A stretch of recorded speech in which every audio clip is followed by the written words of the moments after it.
오늘 우리에게 주신 하나님 말씀은 누가복음 2장 52절 한 절만 보시겠습니다.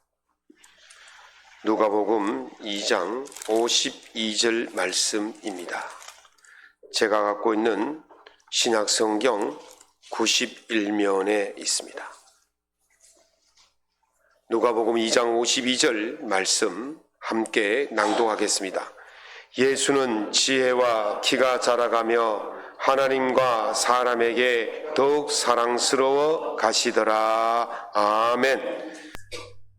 오늘 본문 말씀을 가지고 자녀에게 좋은 만남을 만들어 주세요 라는 제목으로 주의 은혜의 말씀을 함께 나누고자 합니다.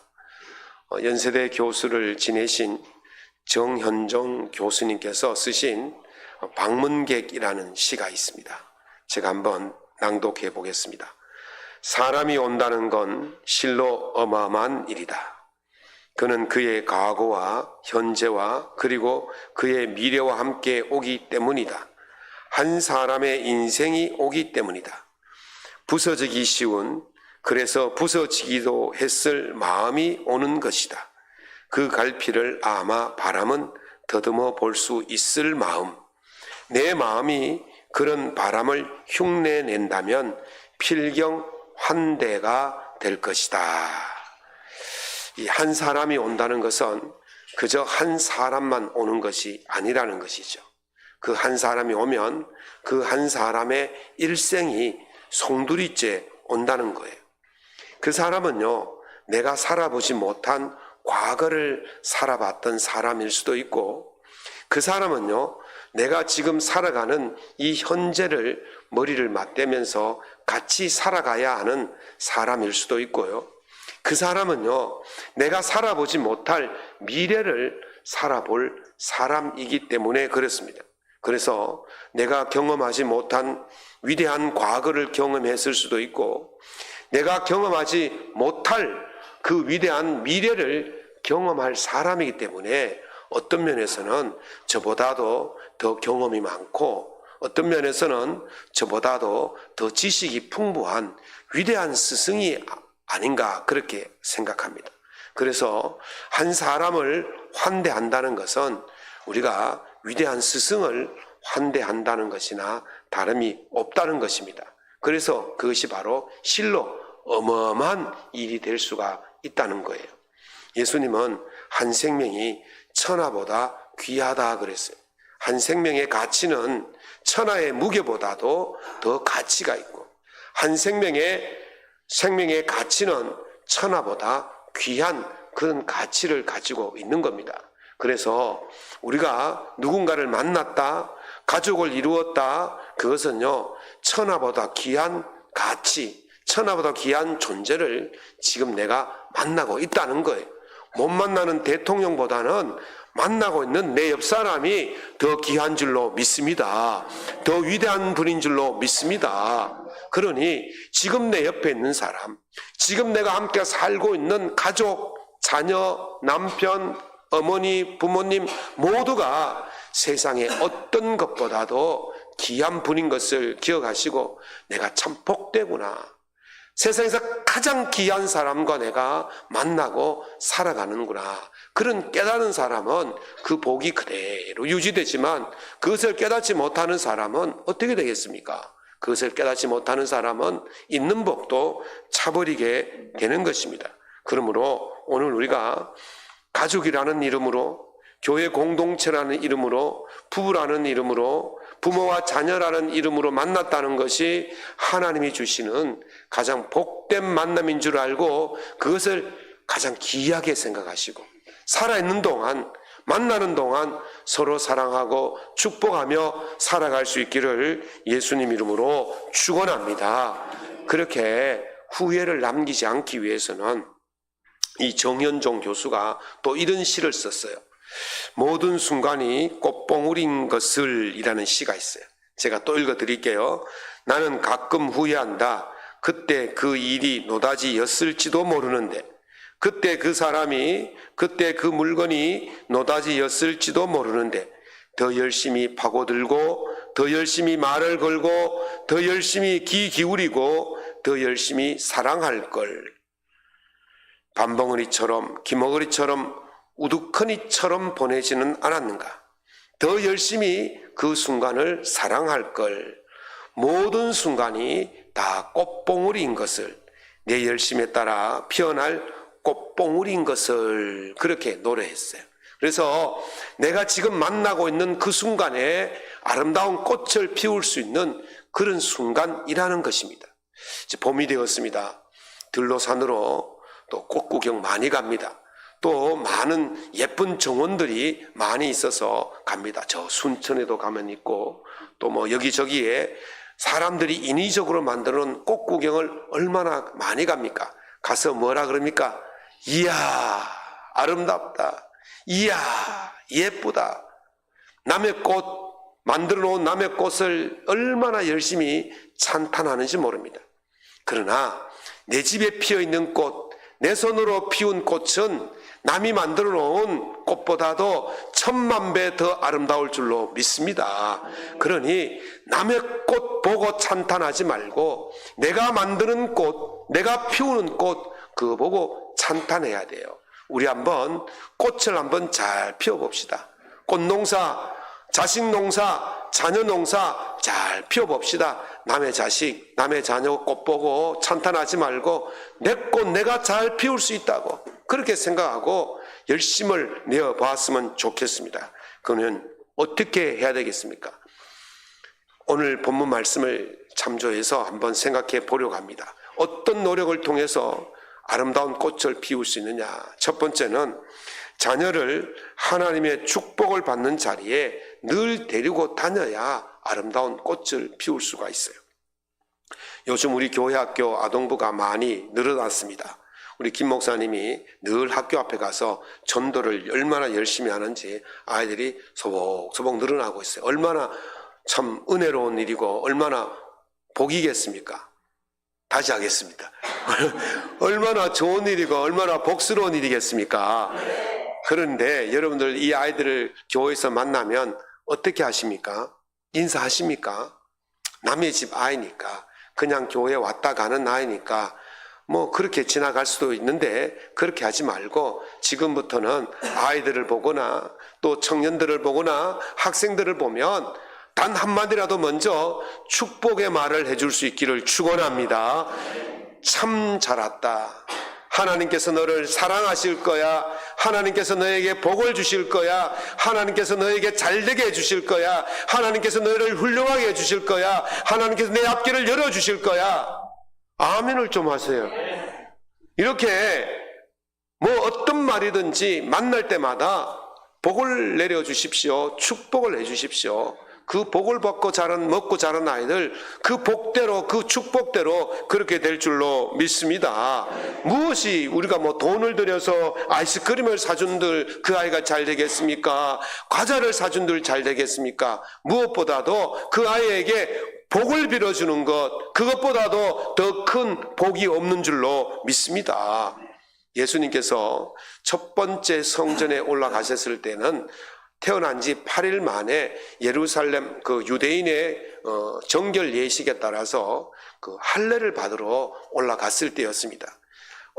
육신의 부모의 품에 안긴 아기 예수님이 성전에 들어오자 그곳에서 주의 위로하심을 기다리던 의롭고 경건한 시몬이라는 사람이 그 아기 예수님을 보고 이렇게 노래를 해요. 내 눈이 주의 구원을 보았사오니 이는 만민 앞에 예배하신 것이요 이방을 비추는 빛이요 주의 백성 이스라엘의 영광입니다. 그 아기를 보고 지금 무슨 말을 하고 있습니까? 축복을 하고 있잖아요. 그리고 거기에 또 누가 있었냐면 아세지파 바니엘 딸 안나라는 여선지가 아기 예수님을 보고 이렇게 찬양합니다. 예루살렘의 속량을 바라던 모든 만민이 기다리던 그 아이입니다. 이렇게 노래하는 거예요. 보십시오 여러분. 얼마나 복된 이야기입니까? 이방의 빛이요 구원자가 되고 모든 사람이 기다리는 그 자라는 것이 얼마나 그 아이에게는 위대한 축복이 되겠습니까? 그렇게 복을 빌어주는 그런 부모들이 그런 어른들이 될 때에 우리 아이들이 그 빌어주는 복대로 될 줄로 믿습니다. 그러므로 부모는요, 우리 아이들이 어느 자리로 데리고 다녀야 되겠습니까? 누군가에게 복을 받을 수 있는 자리, 복을 빌어주는 자리, 축복해주는 사람을 만나는 자리, 특별히 하나님께서 주시는 복을 사모하며 하나님의 복을 받는 자리로 늘 데리고 다녀야 될 줄로 믿습니다. 부모는 자녀를 그렇게 복의 자리로 밀어 넣어야 되는 거예요. 복을 빌어주는 사람을 만날 수 있도록 밀어 넣어야 되는 거예요. 그게 부모의 마음인 겁니다. 이스라엘의 12지파의 조상은 야곱입니다. 야곱은요, 아버지가 누굽니까? 이삭이잖아요. 이삭의 아버지가 누굽니까? 아브라함이 아닙니까? 그래서 흔히들 조상이 아브라함이라 그러지만 아브라함이 아니고 이스라엘의 조상은 야곱입니다. 야곱의 12아들로 이스라엘의 12지파가 형성되어지거든요. 근데 그 야곱은요, 본래 장자가 아니었습니다. 차자예요. 둘째예요. 그 이스라엘의 전통, 고대 전통에는요, 차자에게는요, 국물도 없습니다. 장자에는요, 혈통을 잇는 권리가 있고요. 두 번째는 뭐가 있습니까? 아버지의 축복을 받을 수 있는 축복권이 있고요. 세 번째는 아버지의 재산을 물려받을 수 있는 재산권이 있는 거예요. 그러니까 이 둘째는요, 국물도 없는 거예요. 저는 막내라서요, 국물에 국물도 없어요. 빡빡 끓고도 안 나옵니다. 그런데요, 이 어머니가 봤을 때는 얼마나 안타깝겠습니까? 첫째도 내 새끼고 둘째도 내 새끼인데 둘째는 국물도 없고 첫째만 다 가져가면 얼마나 안타깝겠습니까? 그래서 이 어머니 리브가가 둘째가 복을 받을 수 있도록 그렇게 작전을 하는 거예요. 그래서 어떻게 했습니까? 이 둘째 아들 야곱의 이름이 뭡니까? 발 뒤꿈치를 잡은 자라는 뜻이 있거든요. 태어날 때 얼마나 뱃속에서 장자 싸움을 했는지 이 둘째 아들이 나올 때 형 발 뒤꿈치를 잡고 나올 정도로 그렇게 치열했어요. 그런데 이 호신탐탐 이 형의 장자권을 노렸던 거죠. 그래가지고 어떻게 했습니까? 형이 사냥 나간 사이에 염소를 잡아가지고 그 고기 요리를 해가지고 아버지에게 갖다 주고 내가 형입니다. 내가 애섭니다. 이렇게 거짓말을 하고는 그 축복을 받지 않습니까? 그 이름의 뜻이 그래서 야곱이란 뜻은 속이는 자 이런 뜻도 있는 거예요.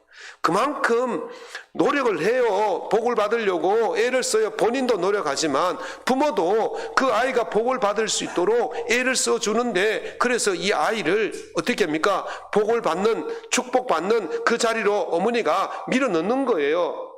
야곱이 이렇게 말합니까? 이렇게 말합니다. 내가 아버지를 속이다가 축복은 고사하고 저주를 받을 수도 있습니다. 두렵습니다. 못합니다. 그러니까 어머니가 뭐라 그럽니까? 저주는 내가 받을 테니까 니는 내 시킨 대로 해라. 이렇게 했는 거예요. 자식의 복을 위해서는요, 부모는 저주를 받을 각오를 하고도 그렇게 그 복의 자리로 밀어 넣는 것입니다. 그렇게 해서 이 에서가 아버지의 축복을 받지 않습니까? 형이 받아야 할 축복을 가로채지 않습니까? 이 역할을 누가 했냐? 바로 어머니가 했다는 거예요. 아무리 똑똑하고 영악해도요, 자기 능력으로 자신의 지식으로 할 수 있는 것은 한계가 있어요. 이 야곱이 너무 똑똑하니까 외삼촌 라반의 집에 가가지고 그 양을 치면서 아주 그냥 작전을 잘 짜가지고 삼촌의 양 절반을 자기 걸로 만들어 버렸지 않습니까? 그만큼 아주 영악하고 뛰어난 존재이지만 아무리 많이 가져봐야 인간의 재산 정도밖에 가질 수가 없는 거예요. 그러면 우리 자녀들이 누구를 만나야 되겠습니까? 사람을 만나면 사람이 가진 것을 얻을 수 있지만 하나님이 만나면 하나님이 가진 것을 얻을 수 있게 될 줄로 믿습니다. 그러면 누구를 만나야 되겠습니까? 하나님을 만날 수 있도록 만들어줘야 되는 거예요. 야곱이요, 도망가다가 그 광야에서 하나님의 사닥다리가 오르락내리는 것을 보고 어떻게 했습니까? 기도했지 않습니까? 그랬더니 하나님께서 네가 돌아올 때까지 내가 너를 보호하리라. 야복강가에서 형이 자기를 잡아 죽이러 온다는 그 소리를 듣고 어떻게 했습니까? 밤새도록 붙들고 기도했지 않습니까? 당신이 내게 축복하지 않는 이상은 내가 당신을 놓아두지 않겠습니다. 그렇게 사모하는 사람으로 만들어야 되는 것입니다. 부모가 어릴 때부터 그 자녀들에게 그런 복의 자리로 나갈 수 있도록, 하나님 만날 수 있도록 그렇게 양육하고 교육할 때에 그 자녀들이 하나님을 결정적인 순간에 만날 수가 있게 되는 것입니다. 형을 피해서 외삼촌 집으로 도망갈 때 아버지가 알았어요. 그래서 아버지가 비록 자기를 속인 아들이지만 아버지가 아들 야곱에게 이렇게 축복해 주지 않습니까?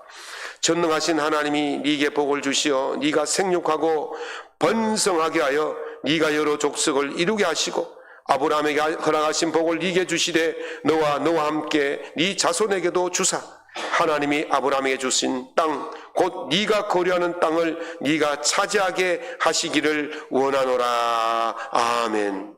빈몸으로 도망가지만 하나님이 함께 하실 거라는 축복을 해주는 거예요. 하나님과 함께하면 모든 것이 이루어질 거라는 마음을 심어주는 것입니다. 부모가 자녀를 위해서 축복하는 것은 당연한 일입니다. 그러나 부모가 자녀가 다른 사람에게도 복을 받을 수 있도록 복을 주는 그 자리로 늘 데리고 다녀야 됩니다. 특별히 어릴 때부터 그 자리로 잘 이끌고 가면 그 자녀들이 그 자리에서 하나님이 주신 복을 받고 날마다 그 복 안에서 하나님의 형통함을 누리며 살게 될 줄로 믿습니다. 그러므로 부모된 자로서 우리 자녀들이 하나님을 만날 수 있는 복의 자리로 잘 이끌어갈 수 있기를 예수님 이름으로 축원합니다. 두 번째는 자녀를 하나님의 말씀을 나누는 곳에 늘 데리고 다녀야 됩니다. 지난해에 인도에서 도둑 학교가 적발이 되어서 큰 뉴스거리가 된 적이 있습니다. 인도의 저소득층 부모들이 이 자녀들을 도둑 학교에 보낸다고 그래요. 이 도둑 학교가 어떤 곳이냐면 정말 도둑 기술을 가르치는 거예요. 소매치기, 담 넘는 법, 경찰 회피하는 법, 경찰의 고문에 이겨내는 법, 이런 것들을 한 1년 과정을 하는데요. 수업료가 얼마냐면 300에서 400만 원 정도가 든다고 그래요. 그 1년 이제 졸업하고 얘들이 나가서 활동하면요, 수입이 한 1,500만 원에서 2,400만 원의 수입을 본다 그래요. 그러면 부모들에게 절반을 딱 잘라서 한 800만 원 정도를 부모들에게 그 대가로 준다는 거예요.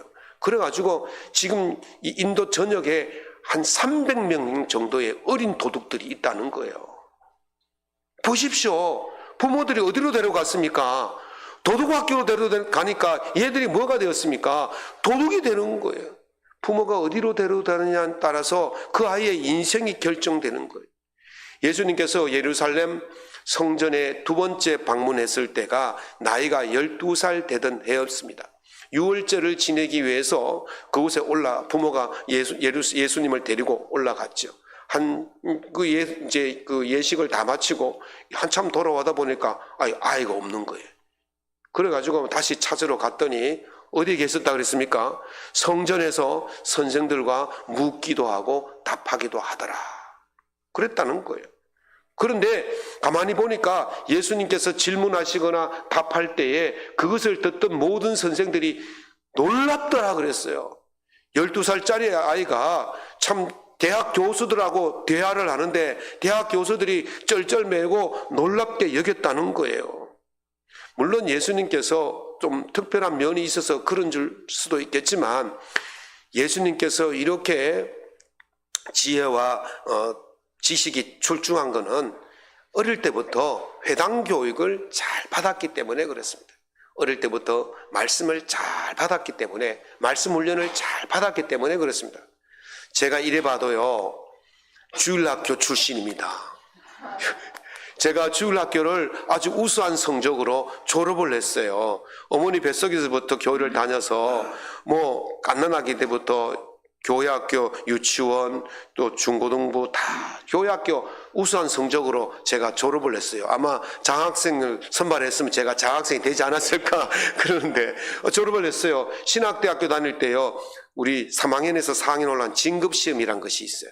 거기는 성경도 쳐야 되고 영어도 쳐야 되고 히브리도 치고 뭐 헬라도 치고 있는데 그게요, 그 뚝뚝 떨어지는 사람도 있어요. 그럼 진급을 못해요. 4학년 못 올라가요. 그런데 저는 성경 시험만 쳤다 그러면 아주 그냥 쉽게 통과를 했어요. 신대원 갈 때도 아주 쉽게 통과하고요.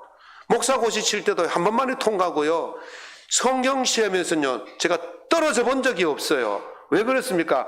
아주 어릴 때부터 아주 그냥 어떻게 말을 표현해야 되냐. 아주 체계적으로 아주 그냥 그렇게 열심히 말씀을 들었더니 그 말씀이 생활화가 되는 거예요. 몸에 익숙한 거예요. 그냥 공부를 안 해도 기억에 막 남는 거예요. 제가요, 신학교 4학년 때 그 이제 신대원 입시 공부하라고 이제 학생들이 모여 이제 도서관 옆에 독서실이 있어요. 제가 나타나면요, 쫓아냈어요. 공부에 방해된다고. 자기들은 머리 막 싸매고 공부하는데 나는 가서 슬렁슬렁 그냥 말 걸고 이러니까 야, 너 나가! 그래서 쫓겨나고 막 그랬어요. 그래 해도요, 최고 점수를 받는 거예요. 왜? 어릴 때부터 하도 많이 들어가지고 야, 다 아는 거예요. 어릴 때부터 말씀을 생활화시키면 그 아이가 그 말씀 속에 살아가게 되어 있는 것입니다. 예수님의 어머니가, 육신의 어머니가 무엇을 하고 있느냐라고 예수님께 물었을 때 예수님이 뭐라 그랬습니까? 어찌하여 나를 찾으셨나이까? 내가 아버지 집에 있어야 될 줄을 알지 못하셨나이까? 그 말을 귀하게 여겨야 될 줄로 믿습니다. 내 아이가 교회 와서 말씀 듣고 사는 것, 그거 참으로 귀한 일이에요. 그걸 장려해야 되는 거예요. 잠언 22장 6절에 마땅히 행할 길을 아이에게 가르치라. 그리하면 늙어도 그것을 떠나지 아니하리라 하셨습니다. 바울이 디모데의 믿음을 칭찬하면서 그 이유를 이렇게 말합니다. 네 속에 거짓이 없는 믿음이 있음을 생각함이라. 이 믿음은 먼저 네 외조모 로이스와 네 어머니 유느기 속에 있더니 네 속에도 있는 줄을 확신하노라. 부모로부터 그 믿음을 물려받았고 어릴 때부터 그 부모 품속에서 말씀을 통해서 양육되었기 때문에 그 삶이 거짓이 없는 삶이 되었다고 말씀하십니다. 그래서 바울 사도는 다시 말합니다. 어려서부터 성경을 알았나니 성경은 너희 너로 하여금 그리스도 예수 안에 있는 믿음으로 말미암아 구원에 이르는 지혜가 있게 하느니라. 아멘. 구원에 이르는 지혜는 주의 말씀을 날마다 묵상하고 나누는 것에 있는 줄로 믿습니다. 그러므로 우리 자녀들이 하나님의 말씀이 있는 곳에 머무는 것을 장려해야 돼요. 그래, 그것이 바로 우리 자녀를 하나님 손에 맡기는 것입니다. 세상에서 1등 만들기 위해서 세상 부모들이 얼마나 노력합니까? 그러나 세상에서 1등 되기가 쉽습니까? 1등, 세상에서 1등 만들려다가 1등 못 만들고 망치는 아이들이 얼마나 많이 있습니까? 주의 말씀을 믿는 모든 성도들도 마찬가지입니다. 우리 아이들이 세상에서 1등 만들려고 하나님 앞에서 꼴등 만들면 세상에서 1등도 못 되고 하나님 앞에서도 1등 못 되는 거예요. 그럴 바에는 차라리 하나님 앞에서 1등을 만들어 가시기를 바랍니다. 하나님 앞에서 1등 만들면 하나님께서 그 아이의 장래를 책임져 주시고 그 아이를 하나님의 앞에서 1등 하는 삶을 만들어 주실 줄로 믿습니다. 하나님 손에 맡기면 하나님 손이 책임져 주십니다. 우리 아이들을 하나님 말씀 있는 것으로 늘 데리고 다니셔서 하나님 손에 맡긴 그런 자녀들이 되어질 수 있기를 예수님 이름으로 축원합니다. 세 번째는 자녀의 비전을 위해 기도하며 인내하는 부모로서 자녀와 만나게 해 주어야 됩니다. 보존생물학자인 소 헨슨이 쓴 씨앗의 승리라는 책이 있습니다. 그 책에서 씨앗 전문가 캐럴 베스킨의 말을 인용해서 이렇게 말합니다. 진짜 휴면 상태에 있는 씨앗은 쾌적한 온도와 촉촉한 토양에 두더라도 발아하지 않는다. 씨앗이 적당한 기후와 적당한 온도와 적당한 습도가 되면 발아해야 되는데 발아하지 않는다는 거예요. 왜 발아하지 않겠습니까? 씨앗이 발아되기 전까지 있는 상태를 우리가 휴면 상태, 잠들어 있는 상태라고 그러는데, 잠들어 있는 씨앗이, 정말 잠들어 있는 씨앗은 그냥 인공적으로 습도를 맞추고 인공적으로 온도를 맞춰 준다고 해서 나오는 게 아니에요. 진짜 씨앗은요, 태양에 민감하다는 거예요. 태양의 거리, 태양의 온도, 태양의 각도에 따라서 이게 발화하고 발화하지 않는다는 거예요. 놀랍지 않습니까? 진짜에만 반응하지 가짜에는 반응하지 않는다는 거예요. 그래서 진짜 씨앗은 진짜에 반응하는 것입니다. 저는 그것을 생각하면서 그렇구나. 하나님의 진짜 자녀는 하나님께만 반응하는구나. 우리 자녀들이 하나님께 반응할 수 있도록 그렇게 만남을 가져야 되는 것입니다. 이 씨앗이요 1m 80cm의 깊이에 있어도 태양의 각도와 태양의 온도와 이걸 그 자외선을 정확히 감지를 한다는 거예요. 2m 땅속에 있는 씨앗이 그걸 감지한다는 거예요. 놀랍지 않습니까?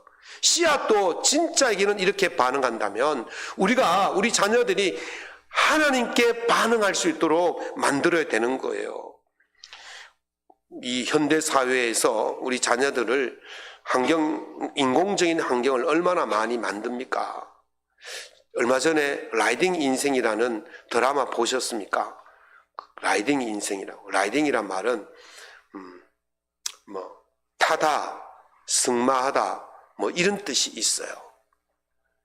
그리고 운전하다 이런 뜻이 있거든요. 그 서울의 유명한 동네에 가면 어린 아이 때부터 학교 가기 전부터 엄마들이 아이를 학원에서 학원을 이동시키는 그걸 라이딩이라고 그렇게 이야기한다고 그래요. 그러니까 부모가 아이의 이동 수단이 되어지는 것이죠. 그래서 그 아이를 최고의 학원 중에서도 최고의 반에 넣기 위해서 정말 물불을 가리지 않고 그렇게 한다는 거예요. 그런데 이 아이들이 유치원 들어가기 전부터 이렇게 최고의 교육을 받기 위해서 엄청난 스트레스를 받게 되어지니까 아이들이 정신적으로 문제가 오는 그런 일들이 이 드라마에서 보여지더라고요.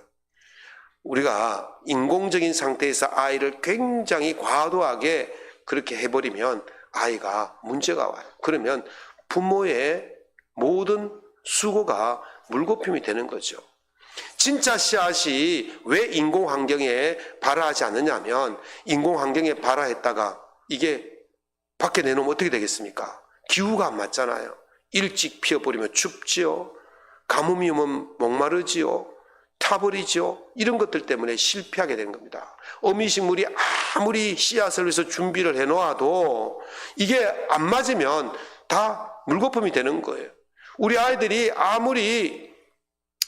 위해서 아무리 준비를 많이 해서 준비해 놓았다도 인공적인 환경에서 자라게 되어지면 결국은 아이들이 견딜 수가 없게 되는 것입니다. 그래서 진짜 환경, 진짜 하나님께서 품어주시는 그 환경 속으로 우리 자녀들을 끌어들일 때에 우리 자녀들이 진짜이신 하나님께 반응하여서 그 삶이 아름다운 삶이 되어지는 것입니다. 그래서 우리 부모는 그 진짜 환경에 적응하고 진짜이신 하나님께 반응할 때까지 하나님께서 그 아이를 발화시킬 때까지 참고 기다리고 인내하는 그런 모습이 필요한 것입니다.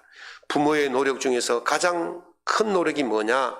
자녀의 꿈을 안고 인내하며 기도하는 것입니다.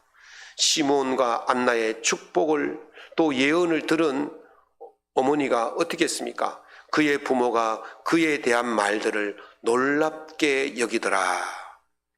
자녀의 장래가 보통 장래가 아니라는 것을 가슴에 품었다는 거예요. 자녀의 비전을 가슴에 품었다는 거예요. 자녀의 미래를 가슴에 품었다는 것이. 예수님께서 성전에서 선생들과 대화할 때 걱정하는 부모에게 내가 아버지 집에 있어야 될 줄을 알지 못합니까? 라고 말했던 그 말을 부모는 가슴에 품었다는 거예요. 저 아이가 보통 아이가 아니구나. 여러분들 자녀들이 하는 말을 그냥 슬쩍슬쩍 흘려듣지 마십시오. 그 말에는 그 아이의 꿈이 있고 그 아이의 비전이 있고 그 아이의 장래가 담겨져 있습니다. 그러면 그것이 무슨 뜻인지 몰라도 그것을 품고 기도해야 되는 거예요. 저도 두 아이를 키웠습니다마는 한 아이는 결혼했어요. 한 아이는 이제 결혼 준비를 하고 있어요. 언제 갈지 모르지만 결혼 준비를 하고 있는데 그 아이들 어릴 때요. 저도 아이들을 얼마나 제 나름대로의 교육 철학과 또 제 나름대로의 신앙을 가지고 얼마나 요리해봐라 저래했지 않겠습니까? 그런데 잘 안 되더라고요. 자식 두고요 함부로 말할 게 못 되더라고요. 그런데요 세월이 지난 후에 이렇게 보니까 그 아이들이 틀린 것도 아니었어요. 나름대로 계획을 가지고 하나씩 진행해 가더라고요. 그래서 그만 그렇게 살고 있는 거예요. 대단하진 않지만 신앙 안에서 그렇게 믿음 가지고 살아가는 것을 볼 때 하나님께서 다 계획이 있으셨구나 그런 생각이 들더라고요. 우리가 해줄 일은요 그 아이들의 꿈을 그 아이들의 비전을 갖고 기도하면서 기다리는 것입니다. 기도해 주는 겁니다. 기도하는 부모가 되어주는 겁니다. 그때 그 아이들이 진짜 하나님을 만나게 되어질 때에 아름다운 싹을 틔우고 꽃을 피우게 될 줄로 믿습니다. 이 시기를 그저 가슴에 두는 그런 부모, 기도하는 부모, 꿈을 품는 부모, 그런 부모가 되어줄 수 있기를 예수님 이름으로 축원합니다. 그렇게 축복의 말들로 격려하고 축복의 자리로 인도하고 그렇게 하면 오늘 말씀처럼 예수는 지혜와 키가 자라가며 하나님과 사람에게 더욱 사랑스러워 가시더라. 아멘. 그 말씀이 우리 자녀들에게도 이루어질 줄로 믿습니다.